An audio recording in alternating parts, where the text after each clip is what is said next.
여러분 안녕하십니까. 이제 토요일 날이죠. 토요일 날 두 번째 녹화를 합니다.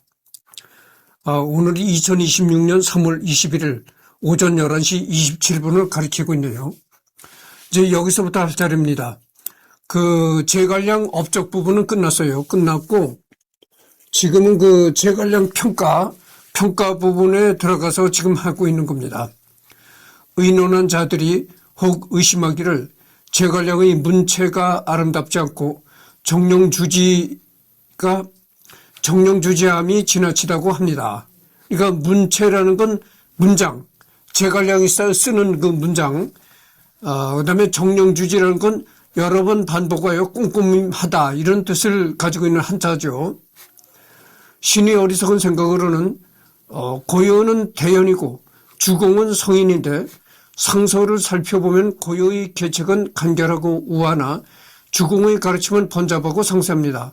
왜 그렇겠습니까? 고요는 순, 우와 함께 말했고 주공은 신하들과 맹세했기 때문입니다. 제갈량과 더불어 말한 이들은 모두 뭇평범한 이들이라 이 때문에 그 문장의 뜻이 심오하지 않은 것입니다.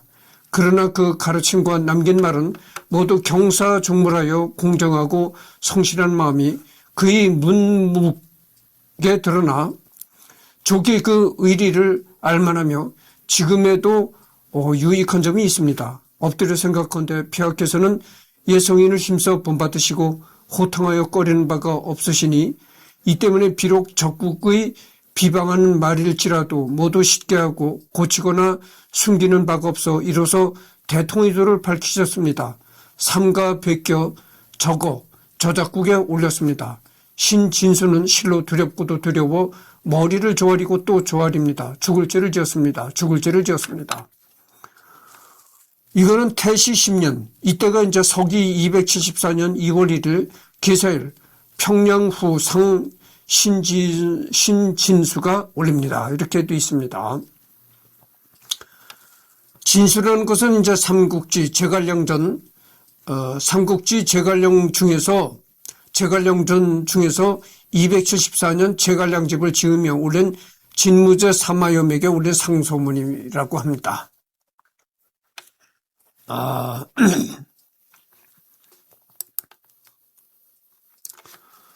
몸을 굽혀 모든 일을 다하며 죽은 뒤에야 그만둔다. 후출 사표 중 제갈량의 인생을 한 문장으로 나타낸 문장이라 할 수 있다.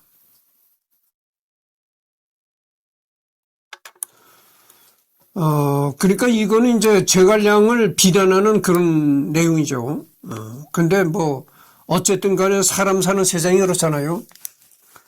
그 사람을 찬성하는 사람이 있는가 하면 그 사람을 또 비난하는 사람도 있는 게 당연한 겁니다.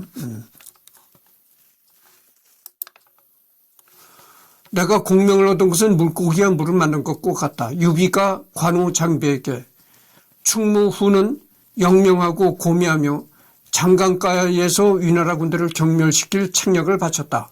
오를 끌어들여 족과 연맹하도록 하고 우리 군주를 위해 도모했다. 선제의 유명을 받아 재상이 되고 문물을 정비하였으며 덕행과 교화를 넓히고 사람들을 기도하여 풍속을 바꾸었다. 현인과 어리석은 자도 마음을 경쟁하고 모두 자신의 몸을 잊고 받든다. 영내를 안정시키고 사방의 국경지대를 안정시켰다. 자주 적지로 들어가 그 위강을 빛나게 하고 대국을 소모시키는 데 멸망시킬 수 없었던 것이 안타깝다. 이것은 이제 양희, 계한 보신찬, 제갈승상을 찬함 이런 데 나와 있다는 문장이죠.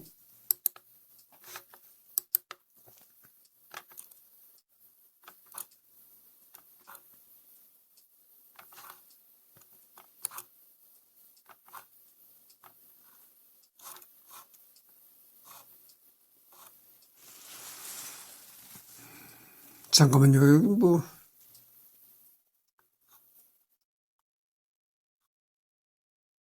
여기 만일 그들을 조금이라도 느슨하게 두어 제갈량은 다스리는 데 빨까 재상이 되고 관우와 장비는 상군을 뒤엎을 만한 용맹으로 장군이 되고 총나라 백성들이 이미 안정이 되었다면 험준한 곳을 거점으로 하여 요충지를 지켜도 이길 수 없습니다. 지금 공격에서 취하지 않으면 나중에 반드시 근심거리가 될 것입니다. 이것은 이제 삼국지에 나오는 유협전 중에 이런 얘기가 있다는 거죠.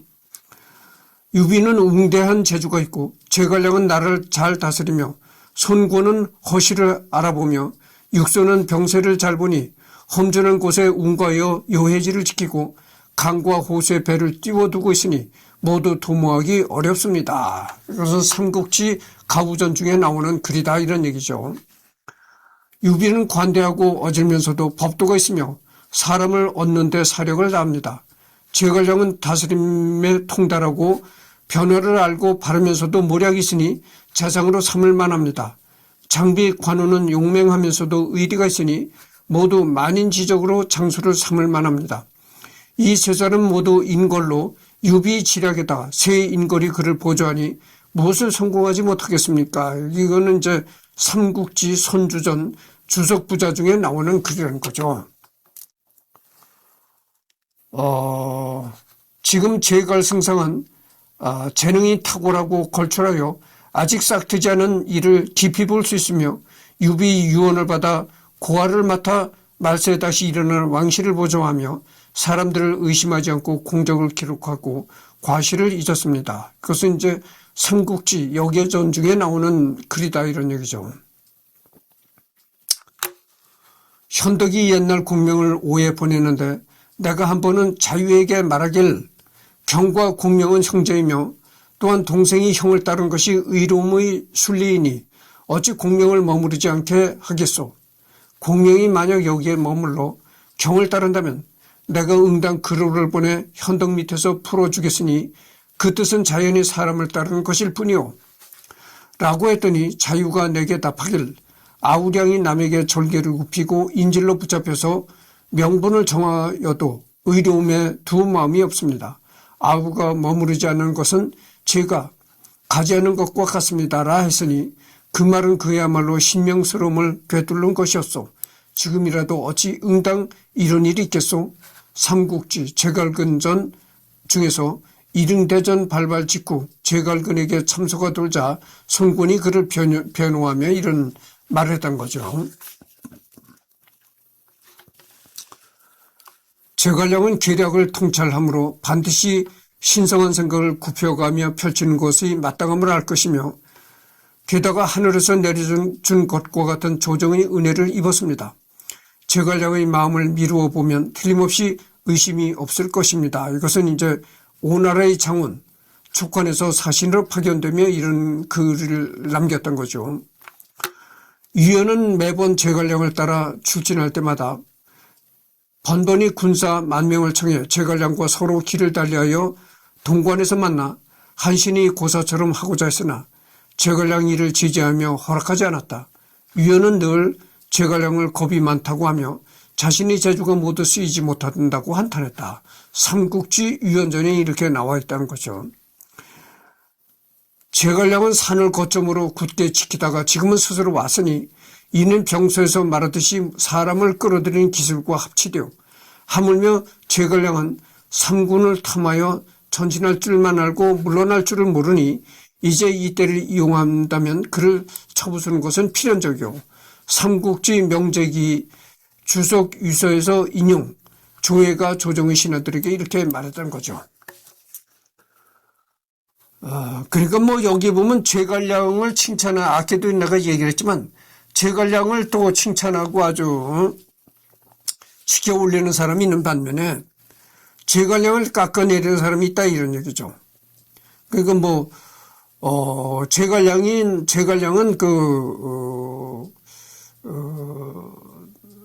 어떻게 보면 너무 소심하다 뭐 이렇게 얘기하는 사람도 있다는 거지. 그러니까 무리한 공격 같은 건 하지 않는다 이런 얘기죠. 소심하다는 걸 다른 말로 바꿔서 생각해 보세요. 과감하게 무조건 뭐 돌격만이 능사가 아니고 딱 판을 이렇게 판세를 본다는 거죠. 판세를 봐가지고 이것이 과연 쳐들어가면 이길 것인가, 승산이 있을 것인가 이런 걸 막 이리 재고 저리 재고 한다는 거죠. 그러니까 남들이 보기엔 소심하게 보이는 거죠. 그러나 그것이 또 현명할 수가 있는 거죠. 제갈량이 상국을 겸병하지 못한 것이 어찌 당연하지 않겠는가.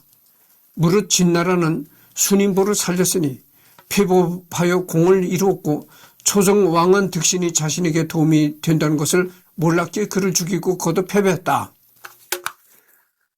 이제 촉은 궁벽한 한 귀퉁이 나라로 인재가 상국보다 적은데 그 중거를 죽이고 물러서서 어리석은 자를 거두었으니 명법을 인재보다 중히 여겼던 것이다. 이는 삼패의 지도를 배우지 못한 것으로 장차 대업을 이루는 것이 어찌 어렵지 않겠는가. 또한 선주가 마속을 크게 쓰지 말라고 경계했지만 어찌 마속이 인재가 아니라 말할 수 있으리. 제갈량이 유비의 가르침을 받들고도 이를 따르지 않는 것은 분명 마속을 완전히 버리기에는 어려웠기 때문일 것이다.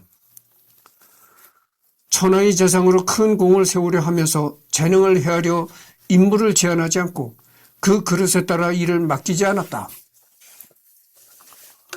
만약 사람을 알아보는 일에 허물이 있었다면 주군의 가르침을 위배한 것이고 능력을 헤아림에 실수가 있었다면 유익한 인재를 죽인 꼴이다. 이를 두고 보면 제갈량을 지혜로운 자라 말하기 어렵다 할 것이다. 삼국지 마량전 추석에서 습작지의 양양기를 인용, 습작지가 제갈량이 마속을 죽인 일을 평하며 황공형은 호방한 남자입니다. 항상 안전하서나 그대를 칭찬하려 말을 빌려 어떤 구실을 찾으려고 하지 않습니다. 이것은 이제 사마이가 제갈량에게 주는 편지에서 이렇게 말했다는 거죠. 그러니까 이 제갈량에 관한 역사적 기록들이 이렇게 문헌에 남아있는 기록들이 상당히 많다는 거죠. 이 제갈량에 관한 문헌의 기록들이 상당히 많다 이런 얘기가 되겠습니다. 공은 상을 주되 먼 사람을 빠뜨리지 않고 벌을 주되 가까운 사람에게 아첨하지 않았다. 자기를 주면서 공로를 세우지 않고는 얻을 수 없었고 형벌을 주면서 귀하고 세력이 있다고 하여 면제해 주지 않았으니 이렇게 하였기에 현명한 사람이든지 어리석은 사람이든지 모두가 그 자신이 몸을 잊었던 것이다. 이것은 이제 자치통감이라는 것에 제갈량의 관속인 승상장사 장애의 말이라고 적혔다는 거죠. 나라를 다스리는데 법도가 있는 것이니 상하가 서로 침범하지 말아야 합니다. 명궁, 이 경우는 제갈량을 위해서 집안일에 비유해서 말씀드려 볼까 합니다. 지금 어떤 사람이 노예의 경작을 행하게 하고 노비에게 취사를 조달하게 하고 닭의 때를 알리게 하는 역을, 개에게 도덕을 향해 짓는 역을, 소의 무거운 짐을 옮기는 역을, 말의 먼 곳에 가는 용무를 근무하게 하신다면 각자의 일에는 공백이 없고 필요한 것은 모두 이루어져 유연하게 두 다리를 뻗고 베개를 높이 베고 잘 먹고 마시고 삽니다. 그런데 어느 날 돌연 자기 자신으로 그러한 일을 모두 해치기로 하고 다른 사람에게 위탁을 하지 말고 자신이 체력을 써서 이 번잡한 의무를 행하려고 한다면 육체는 필요해 정신도 혼미하고 결국 무엇 하나 완성할 수 없을 것입니다. 집주인이 지혜가 닭이나 개, 노비보다 못해서일까요? 아닙니다. 가장으로서의 법도를 잃기 때문입니다. 바로 그래서 옛사람들은 앉아서 도를 논하는 사람들을 왕공이라 했고 착하고 행하는 자들을 사대부라고 했습니다. 여기 참 재미있는 얘기가 나옵니다. 앉아서 도를 행하는 사람을 왕공이라 했고 착하고 행하는 자들을 사대부라고 했다 이런 얘기입니다.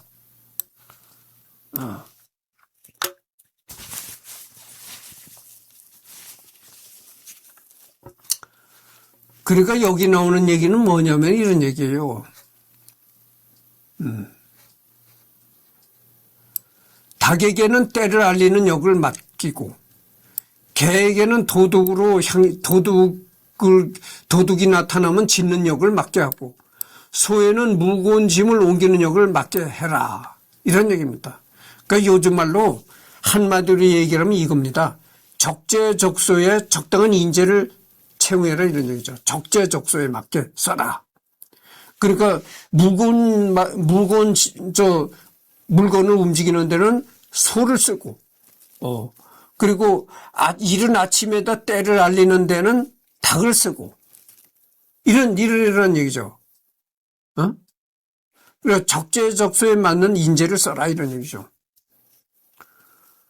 그럼으로써 모든 국가가 잘 돌아간다 이런 얘기죠. 왕 혼자서 다 살피려고 하지 말라 이런 얘기죠.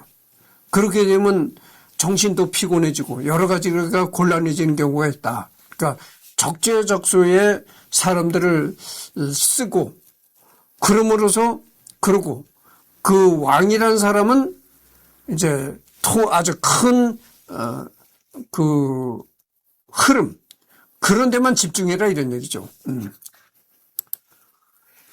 이와 같은 이유로 길에 죽어 있는 사람에 대해서는 그 이유를 묻지 않고 속아 헐떡거리는 것을 보고 걱정했으니 사람이 죽은 것은 지방관이 처리해야 할 일이고 속아 헐떡거린 일은 농사나 기후에 관한 것으로 재상이 살펴보아야만 할 일이었기 때문입니다.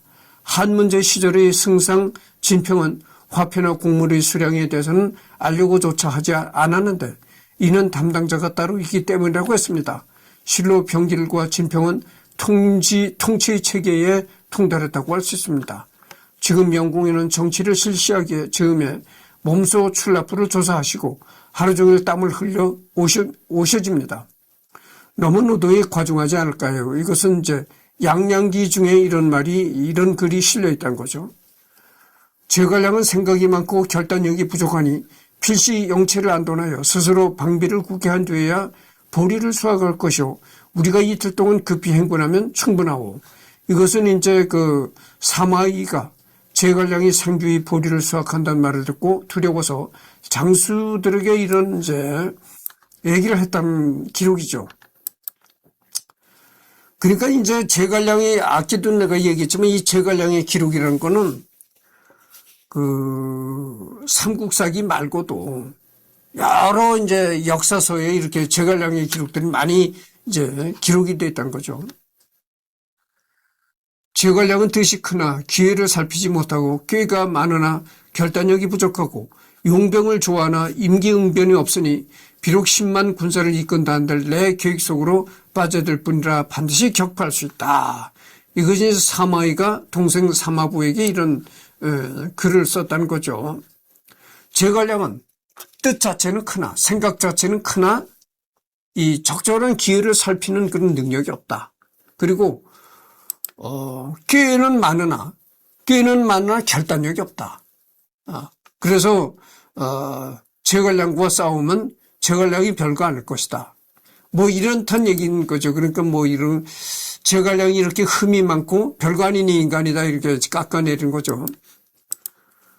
그 다음에 여기는 천하의 기제로다. 이것은 이제 삼국지 제갈량전 진서 선제기 사마이가 제갈량이 죽고 촉군이 떠난 진체를 보며 이런 얘기를 했다는 거죠. 천하의 기제로다. 이런 건 이제 앞에서는 이제 사마의가 굉장히 깎아내리는 평을 했는데 여기서는 이제 사마의가 제갈량이 죽고 난 후로 이런 아주 하늘 아래에 복이 드문 제주꾼이요. 이랬다. 이렇게 칭찬을 했다는 거죠. 이제 지금 19분을 경과하네요. 건흥 12년에 제갈량이 죽자 후조는 그의 죽음을 애석해하며 소복을 입고 사흘간 애도를 피웠다. 이막이 소를 올려 말했다. 여러 과구가 꼭 역심을 품은 것은 아니며 효선제도 신하를 죽이는 군주되기를 좋아하지 않았으나 신하는 핍박이 닥쳐올까 두려워하고 군주는 신하의 위세를 두려워한 까닭에 간사한 자들이 생겨났습니다. 제갈량은 강한 군대에 기대어 이리처럼 사방을 둘러보고 범처럼 사납게 노려보며 다른 사람을 안중에 두지 않으니 신은 늘 그것을 염려했습니다. 이제 제갈량이 죽어 일족은 온전함을 얻었고 서용은 모두 평정되었으니 모두가 경축해야 할 일입니다. 후주가 노하여 그를 하옥시키고 추살했다. 이것은 이제 화양국지 제갈량이 죽은 후 이막이 유선에게 한 말이다. 이렇게 나와 있습니다.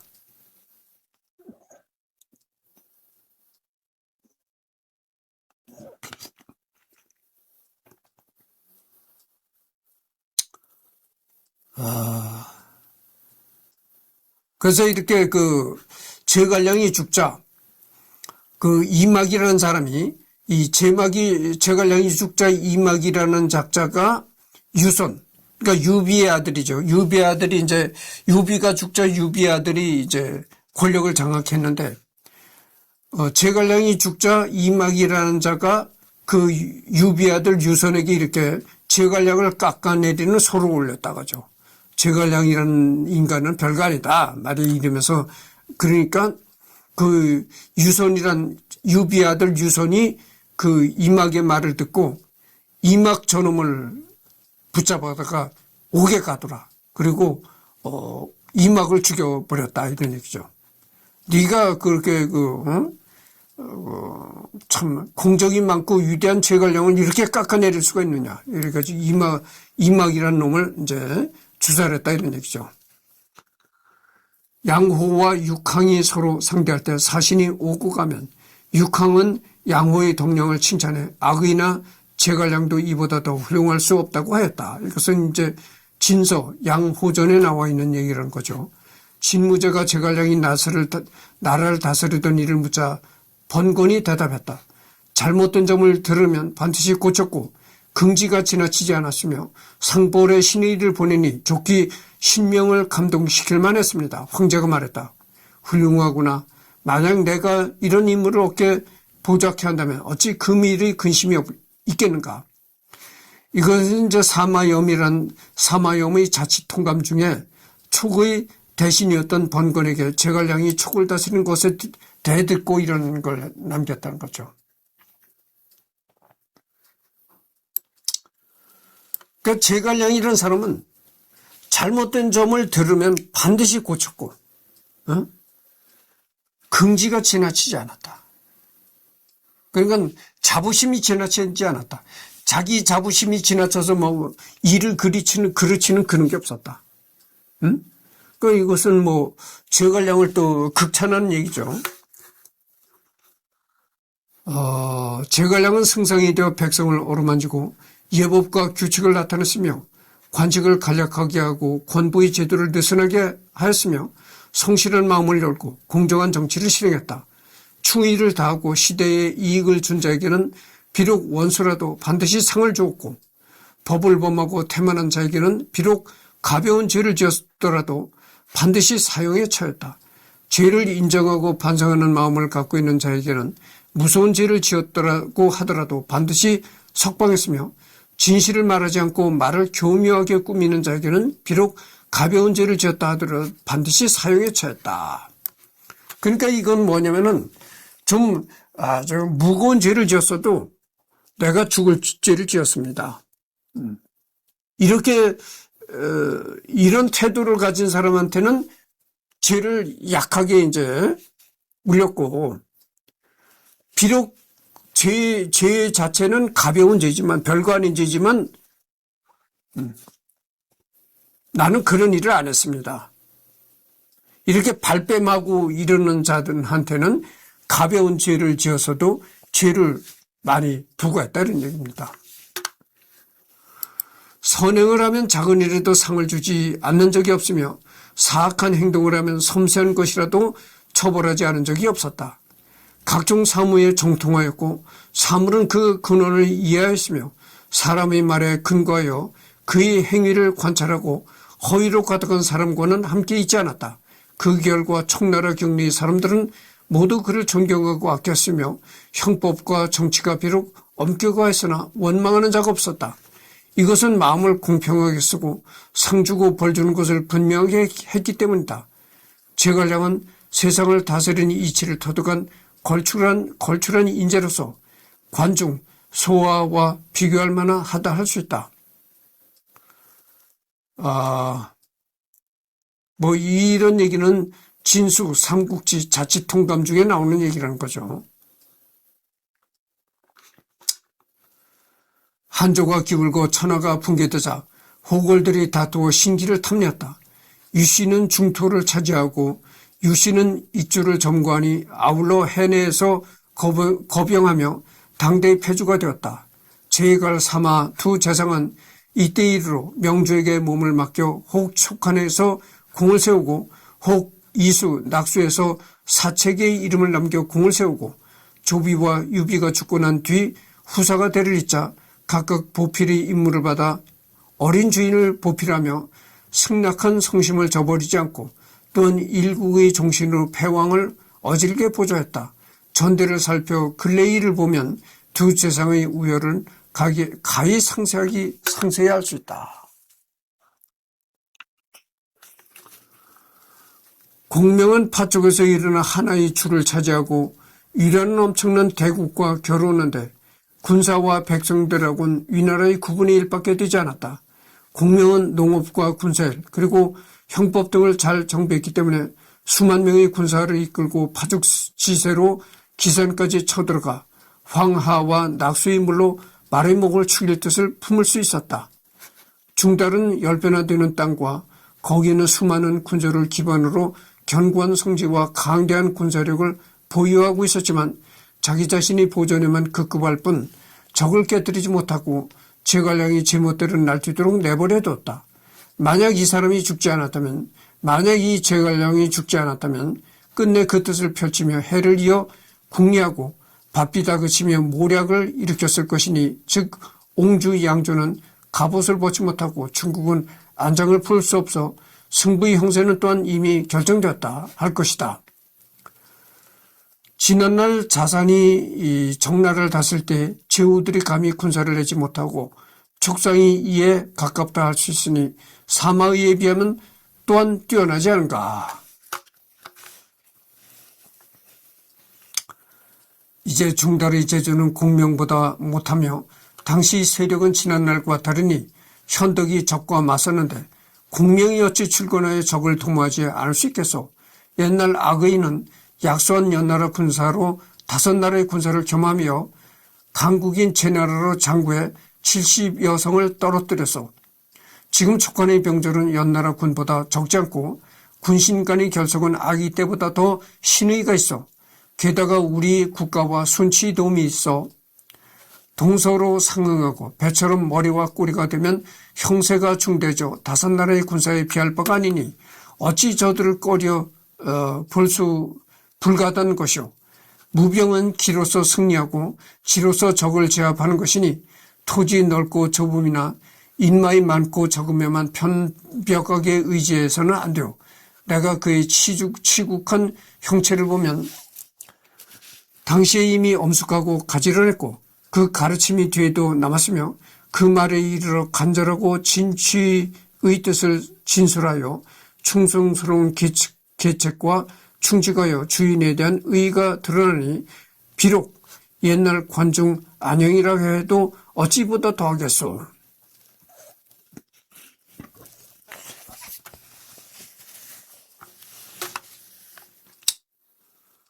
이것은 이제 역시 그 제가를 굉장히 칭찬한 얘기죠.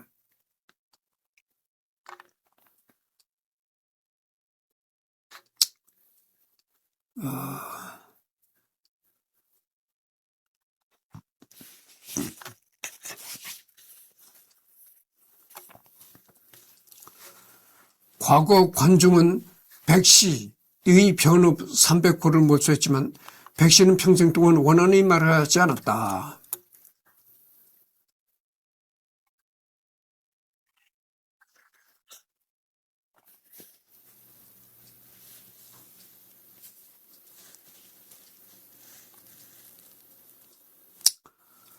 과거 관중은 백시의 변호 300호를 몰수했지만 백시는 평생 동안 원한의 말을 하지 않았다. 성인이라도 이렇게 하기는 어려웠을 것이다. 제갈량은 죽음으로써 요리백에 눈물을 흘리게 했고 이평을 죽게 했다. 어찌 원망의 말을 하지 않은 것뿐이겠는가. 물은 완전히 평평함으로 비우는 자는 그것을 모범으로 하고 거울은 밝게 비춰줌으로 추하게 생긴 자라도 노여고 하지 않는다. 물과 거울이 사물의 본질을 그대로 나타내도 원망하지 않는 이유는 그것에는 사심이 없기 때문이다. 물과 거울에 사심이 없어 비방을 면하는데 하물며 대인군자가 생명을 좋아하는 마음을 갖고 있고 안타까운 마음으로 덕을 펴며 사용하지 않을 수 없는 경우에만 법을 수행하며 자신이 지은 죄에 형벌을 가하고 사심에 따르지 않고 복록과 자기를 주고 노여워하지 않으면서 처벌한다면 천하에 복종하지 않는 자가 있겠는가. 제갈량은 이것에 따라 형벌을 쓸 수 있었고 지난 일에 이런 자는 없었다. 이것은 이제 삼국지 이염전 주석 습작지 말을 인용해서 이렇게 나왔던 거죠.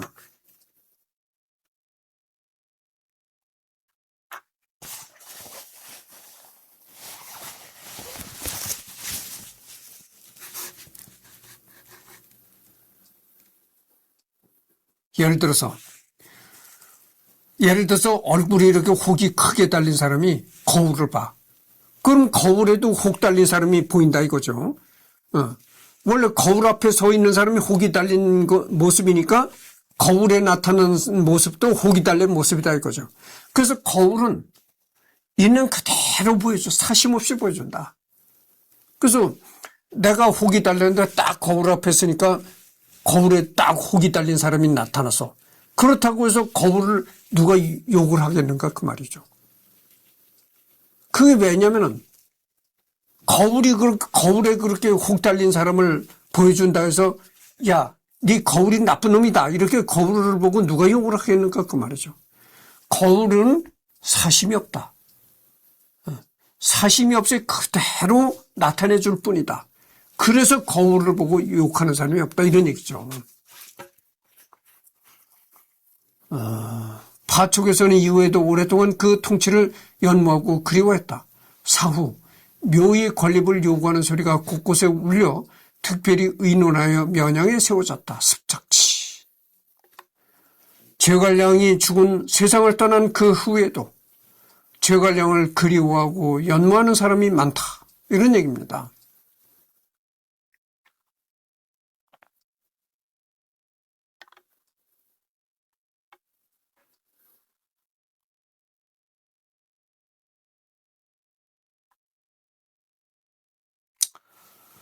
제갈량이 처음 죽었을 때 도처에서 각각 사당 세울 것을 청하니 조정에서 예지를 따져 의논한 뒤를 들어주지 않았다.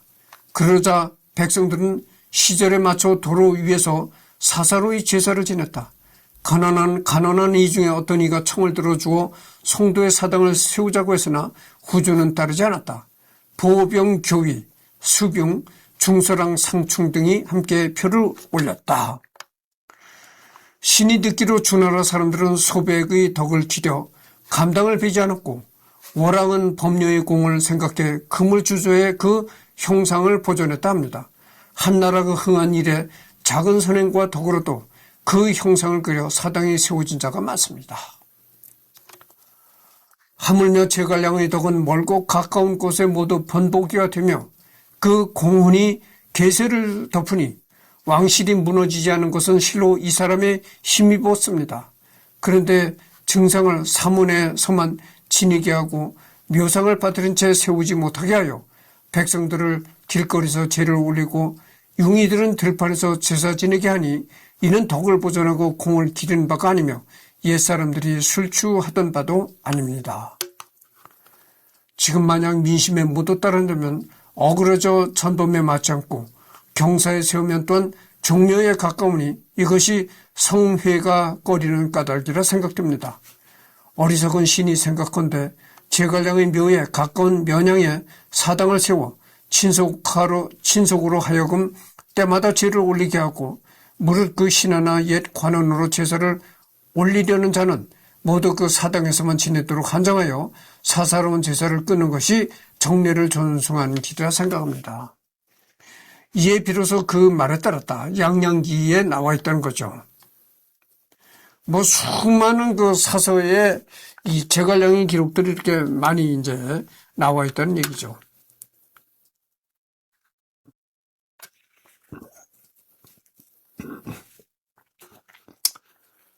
그만큼 이렇게 제나라는 말이죠. 그 제갈공명은 이렇게 제나라가 아니라 제갈공명은 이렇게 그 역사적으로도 사람의 기억 속에 잊혀지지 않는 그런 인물이었다.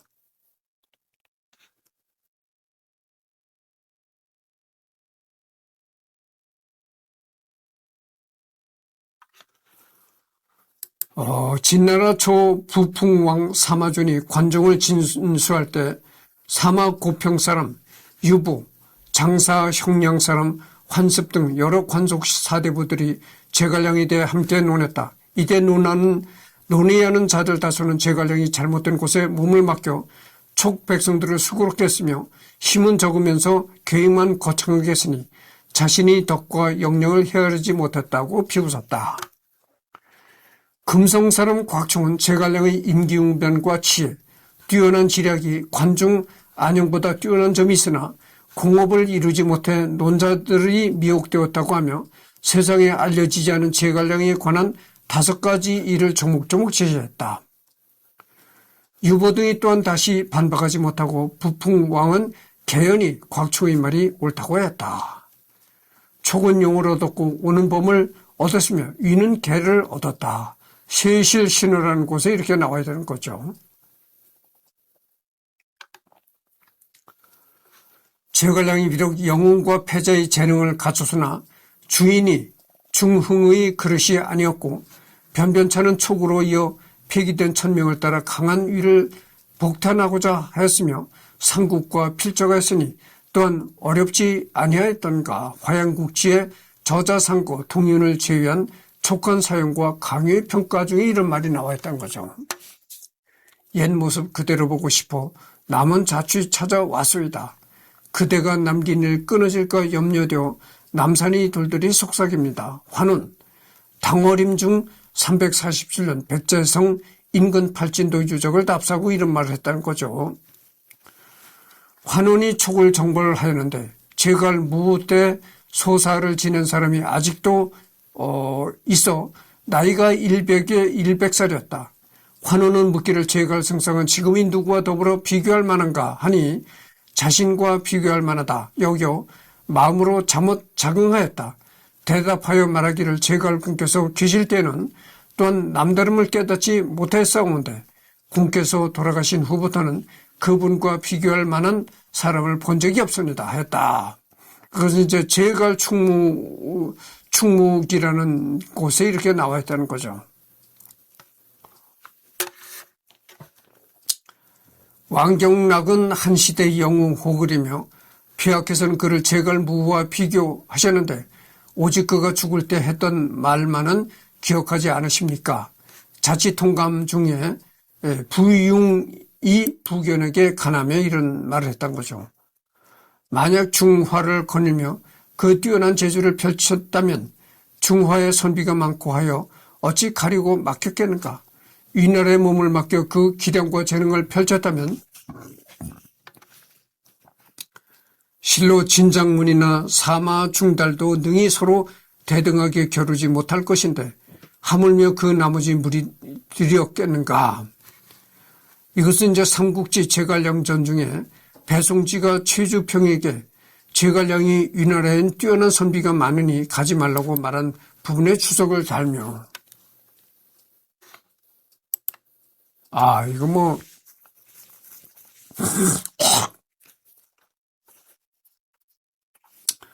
역사서에 이렇게 제갈량에 관한 엄청난 그 자료들이 이렇게 있다는 거죠. 그래서 지금 뭐 39분, 40분을 경과했습니다. 그래서 여기까지 하고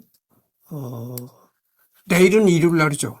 그러니까 내일은 이제 여기서부터 또 하도록 하겠습니다.